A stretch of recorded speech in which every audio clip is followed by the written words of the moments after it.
네, 보신 것처럼 보상 절차가 지연되면서 상인들의 생활이 크게 흔들리고 있습니다. 이와 관련해서 이승기 변호사와 함께 이야기 나눠보겠습니다. 어서 오세요. 예, 안녕하십니까. 네. 자, 신안산선 붕괴 사고 이제 한 달 정도 지났습니다. 예. 근데 여전히 이 인근 상인들의 불편이 굉장히 크다고 들었는데요. 지금 상황이 어떤 상황입니까? 예, 먼저 이번 사고 간단히 말씀을 드리면 네. 지난 4월 11일 이제 시공 중이던 이제 터널과 상부 도로가 무너지면서 네. 한 명이 사망하고 또 한 명이 부상을 입은 아주 큰 사고가 발생을 했는데 벌써 이제 한 달 남짓 됐습니다. 그런데 이제 사고 이후에 이제 현장 인근 도로가 이제 통제되면서 주민과 상인들 모두 큰 불안에 떨고 있고요. 네. 특히 상인들은 이제 매출 하락으로 인해 아주 생계에 아주 큰 타격을 입고 있는 그런 상황입니다. 당장 또 2차 사고까지 또 우려가 제기되다 보니까 지역 상권이 지금 완전히 무너진 상태인데요. 문제는 지금 이 상황이 언제까지 계속될지 참 끝이 안 보인다는 겁니다. 자, 지금 이제 뭐 영상도 보셨고 내용을 들어보면 뭐 인근 상인들은 거의 장사를 하지 못하고 있는 상황인 것 같은데 전 고통이 심할 것 같습니다. 근데 이게 이제 법상으로 재해나 이런 걸로 될 수가 없다. 뭐 공공지원 어렵다 이런 말을 듣는데 어떤 겁니까? 예, 우리나라 법에 이제는 재난 및 안전관리기본법, 이제는 약칙으로는 재난안전법이라고 있는데요. 이 법에서는 이제 재난을 크게 뭐 태풍이나 홍수, 뭐 지진과 같은 자연재해와 또 대형 화재, 붕괴, 폭발 등 이 사회재난으로 이렇게 나누고요. 네. 여기에 해당될 경우에는 공공지원이 가능토록 그렇게 규정하고 있습니다. 다만 이 사회재난의 경우에는 이 대통령령에서 정하는 이제 일정 규모 이상의 피해와 또 국가 핵심 기반의 이제 마비와 같은 중대한 피해가 또 발생해야 그 요건을 충족을 하는데요. 그런데 이번 사고는 이 민간 사업자가 시행 중인 공사 과정에서 발생한 이 국지적 붕괴 사고입니다. 네네. 따라서 국가 재난관리 체계에 등록되지 않았고요. 이에 따라 재난지역 선포나 뭐 공공기금 지원도 또 어렵게 됐습니다. 즉 공공의 영역에서 발생한 대규모 재난이 아니기 때문에 소상공인 보호 정책이나 또 긴급 생활 안정 지원에서도 적절한 도움을 받지 못하게 된 겁니다. 그러니까 이게 이제 사업 시행자가 민간 사업 시행자니까 안 된다. 예. 근데 이렇게 돌이켜 보면 이 사업 자체가 철도 사업이니까 공공적인 목적이 분명히 있는데 뭔가 좀 문제가 있어 보이는데요? 예, 맞습니다. 이번 사고가 발생한 이 안산선은 국가 철도망 계획에 따라 추진되는 이 공공사업입니다. 엄밀히 말하면 실질적으로 국민 다수가 이용하는 공공교통망이지만 시공과 운영이 이제 민간 사업자 중심이 되면서 결국에는 이제 지원 대상, 그러니까 공공자금 지원 대상에서 어떻게 보면 좀 이제는 좀 배제가 된 그런 케이스인데요. 사업의 목적을 고려하지 않은 채 단순히 시공과 운영 주체가 누구냐에 따라 이 재해 여부를 결정하는 건 상당히 문제가 있어 보입니다. 공공 목적의 사업에서 사고가 발생했다면 이는 공공의 영역에서도 좀 함께 책임질 부분이 아닌가 싶고요. 단지 사업자가 민간업체라는 이유만으로 이 민간의 모든 책임을 떠넘기는 건 저 피해자 구제라는 좀 대원 체계는 좀 어긋나는 그래서 좀 수정이 좀 필요한 부분이 아닌가 생각을 합니다. 지금 말씀하신 대로 저도 좀 공백이 있어 보여요. 개선책 같은 게 좀 있을까요? 예, 무엇보다 이 민간에서 진행한 사업이라 할지라도 공공사업의 성격을 띠고 있다면 여기서 발생한 사고에 대해서는 이를 좀 적극적으로 재난으로 보고 좀 공공지원이 가능하도록 좀 규정을 좀 변경할 좀 그럴 필요가 있고요. 물론 이때에도 민간업체가 부담할 책임을 왜 세금으로 메꿔주냐라는 비판은 충분히 나올 수가 있습니다. 하지만 이에 대해서는 일단 공공기금으로 신속하게 선지급을 한 후에 해당 민간업체에 이제 구상권을 행사하는 식으로 이 균형을 맞춰가면 좀 해결이 될 부분으로 보이고요. 그 외에도 이번 사고에서 또 가장 큰 피해를 보는 건 역시 소상공인 분들인데 이 소상공인에 대한 뭐 재난지원금 지급 기준을 좀 완화를 하고 또 지자체 수준에서 또 생계비를 지원할 수 있는 저 자체 조례를 좀 적극적으로 좀 제정할 필요도 좀 있어 보입니다. 지금 들은 것처럼 뭐 사업 시행자는 민간이지만 이 공공의 목적을 갖고 있는 공사들이 굉장히 많은데 그런 개선이 좀 필요해 보이긴 합니다. 이제 좀 대책이 마련되지 않다 보니까 보상도 좀 지지부진할 것 같고요.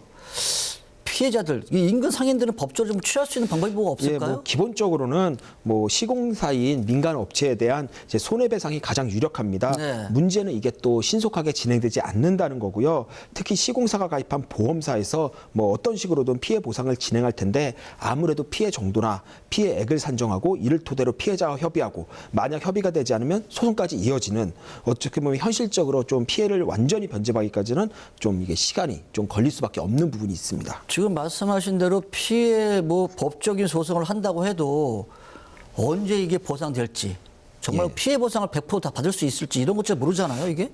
사실상 좀 그 부분은 좀 어떻게 보면 좀 쉽지가 않은 게 우리나라 손해배상 체계가 대부분 이 직접 손해에 집중되어 있습니다. 예를 들어 이번 사고로 인해 뭐 건물이 붕괴되거나 안전상 이제 문제가 생겼다거나 뭐 몸을 다쳤다거나 뭐 그 정도라면 쉽게 손해액도 입증되고 보상도 됩니다. 네, 근데 네. 문제는 소상공인의 경우에는 이제는 이번 사고로 인한 영업 손실이나 뭐 상권 붕괴 뭐 이런 이제 소극적 손해 이런 부분이 매우 큰데 이 부분에 대해서는 정확한 손해액을 입증하기가 어렵고 만약 이를 어느 정도 입증을 했다라고 해도 100% 인정되지 않는 경우도 상당히 많습니다. 그렇죠. 그리고 또 사고로 인한 뭐 정신적 고통, 어쩌면 이제 트라우마로도 남을 수 있는 아주 중대한 부분인데 이에 대해서도 또 충분한 피해 변제가 또 어려울 수 있다라는 점이 또 큰 문제입니다. 지금 말씀하신 대로 뭐 경제적 손실, 장사를 못했으니까 그렇겠지만 이 정신적 트라우마도 굉장히 중요할 텐데 그 부분이 고려가 될 것 같습니다. 예.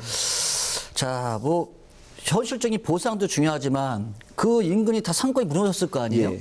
여기에 대한 장기적인 대안 어떤 게 있을 수 있을까요? 뭐 가장 시급하게는 일단 사고 현장을 빨리 수습을 하고 네. 또 안전 진단을 철저히 해서 인근 주민이나 상인들 특히 이제 그 지역을 찾는 외지인들의 이제 불안감을 일단 없애주는 게 가장 최우선으로 이제 보입니다. 그리고 또 피해 지역에 대해서는 뭐 경기도나 아니면 지자체 차원에서 특별 재생 구역으로 좀 지정을 해서 공공 주도하에 네. 좀 무너진 상권을 좀 되살리는 그런 노력도 또 필요해 보이고요. 그리고 또 피해 상인들을 대상으로 한 뭐 상생기금이나 네. 저리대출 프로그램을 통해 뭐 점포 환경을 좀 개선하고 그래서 또 뭐 이렇게 좀 손님들을 그러니까 외부 손님들을 좀 유입할 수 있는 그런 노력도 필요하고 또 세금 감면도 이번 기회에 또 필요하지 않나 싶습니다. 또 여기에 또 앞서 말씀드렸지만 지역 주민들과 소상공인들이 사고로 인한 이 후유증을 이겨내고 일상으로 돌아갈 수 있도록 일회성이 아니라 중장기 관점에서 좀 지속적인 좀 심리적 치료도 또 필요해 보입니다. 지금 말씀 잘 주셨는데 심리적 치료 또 하나의 세금 감면 이런 건 좀 행정적으로 할 수 있을 테니까 그렇죠. 좀 적극 나서주면 좋을 것 같습니다. 자, 지금 아까 앞서도 말씀드렸지만 사업자는 민간 사업자인데 사업 자체가 공공의 목적을 띠고 있는 사업들 앞으로 좀 많을 텐데 이게 계속 이런 상황이 발생할 수밖에 없을 것 같아요. 제도적으로 좀 해결되지 않는 근본적인 문제는 어떤 거라고 생각하세요? 가장 크게는 이제는 인식의 전환이 필요한데요. 공공사업은 결국에는 이제 현재와 미래 세대, 결국에는 국민 전체의 이익을 위한 전 국가적 사업입니다. 그럼에도 이렇게 사고가 발생하면 그땐 국지적 사고라고 해서 구조적으로 이제 피해자에 대한 지원을 소홀히 하는 경우가 많습니다. 특히 이번 사고처럼 공공 목적의 사업을 민간이 주도할 때 그 문제가 더욱 커지는데요. 마치 대를 위해 좀 소를 희생해라라는 좀 그런 어떻게 보면 피해자 보호라는 기본 가치를 좀 도외시하는 게 아닌가 싶습니다. 따라서 아무리 공공사업이라 할지라도 공공 목적의 사업이라 할지라도 일단 그로 인해 피해를 입는 국민이 있다면 오히려 이를 이중삼중으로 좀 지원을 해줘야 되지 이걸 가지고 그 사업 주체가 민간이라고 해서 달라져서는 안 된다라는 이제 기본 원칙이 좀 필요하고요. 인식의 전환이 필요하고요. 그리고 피해 보상의 핵심은 단순히 무너지고 부서진 건물을 다시 세우는 비용뿐만이 아니라 사고로 인해 입은 일시이익, 그러니까 즉 사고가 없었다라면 얻었을 그 이익, 그러니까 그 손해액을 충분히 보상해 주는 겁니다. 근데 문제는 그 부분을 피해자가 다 입증을 해야 되는 겁니다. 어쩌고 보면 개인에게는 상당히 부담스러운 부분이고요. 그리고 일단 사고가 발생하면 또 신속한 피해 변제가 이루어져야 되는데 막상 현실에서는 손해배상 책임이 누구한테 얼마나 있는지 또 손해액이 얼마인지 또 그러면서 이제는 또 따지다 보면 피해 보상이 늦어지고 결국 피해자는 이제 재기할 의지 자체를 잃고 사고 현장 상권이 이제 회복 불가능할 정도로 완전히 또 무너지는 경우도 매우 많은 그런 상황입니다. 예. 지금 말씀하신 대로 지금 우리 소상공인들 정말 경제도 많이 나빠지고 있고 하루 생계를 유지한 경우도 많은데 자기가 피해를 보상한 걸 증명해야 된다. 예, 맞습니다. 개선이 좀 필요할 것 같긴 합니다. 그나마 좀 다행인 게 광명시가 좀 더 주도적인 사고 조사를 하고 있는 것 같아요. 별도의 사고조사위원회를 구성했다고 밝혔는데 이렇게 지자체가 별도의 사고조사위원회를 이렇게 구성해서 뭔가 제도가 개선한 적도 있었습니까? 예, 실제로 뭐 몇 차례 꽤 여러 차례 있었고요. 대표적으로 보면 좀 과거로 가서 2018년경에 이제 상도 유치원 붕괴 사고가 있었습니다.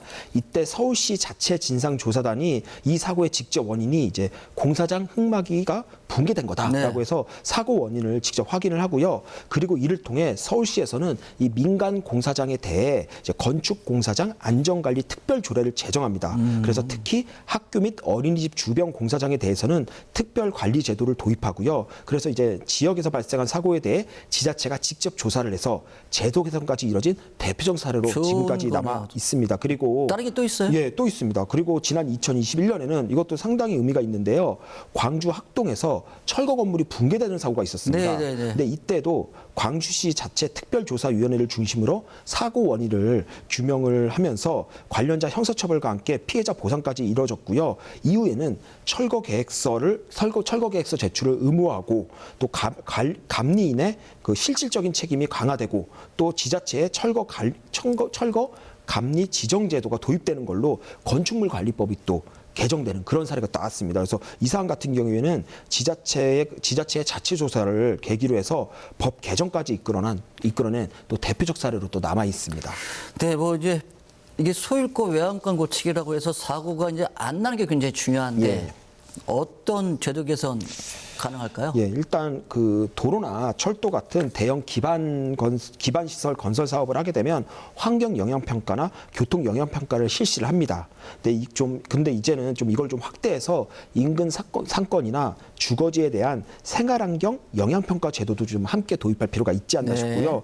이 제도는 그러니까 대형 공사가 이제 주변에 가져올 이제 소음이나 분진, 또 붕괴 위험 등 이 위험 사항으로부터 심지어 그리고 이것뿐만이 아니라 뭐 심지어 상권에 미치는 영업상 피해까지 미리 수치상으로 이걸 확인해서 공사 설계 단계부터 이거를 다 반영을 하는 겁니다. 그래서 이미 일본에서는 도입이 돼 있는데 우리나라도 좀 이 부분을 도입할 필요가 있어 보입니다. 그리고 또 공공사업을 진행 중에 발생한 사고로 이제 피해를 입게 되면 그 사업 주체가 공공이든 민간이든 불문하고 충분한 피해 보상과 함께 공적 자금이 좀 신속하게 투입될 수 있도록 하는 이제 법적 근거를 좀 마련할 필요가 있습니다. 이것도 대단히 중요하고요. 여기에 현행 이번 사고가 이제 적용되는 게 현행 철도 지하화 통합개발법에 따르면요 시민 안전과 관련해서 해당 지자체가 개입할 근거 자체가 법적으로 없습니다. 아, 그렇군요. 이로 인해 이 지자체에서는 공사 설계나 안전관리상의 실질상으로 참여할 수가 없는데 이번 신안산선 붕괴 사고도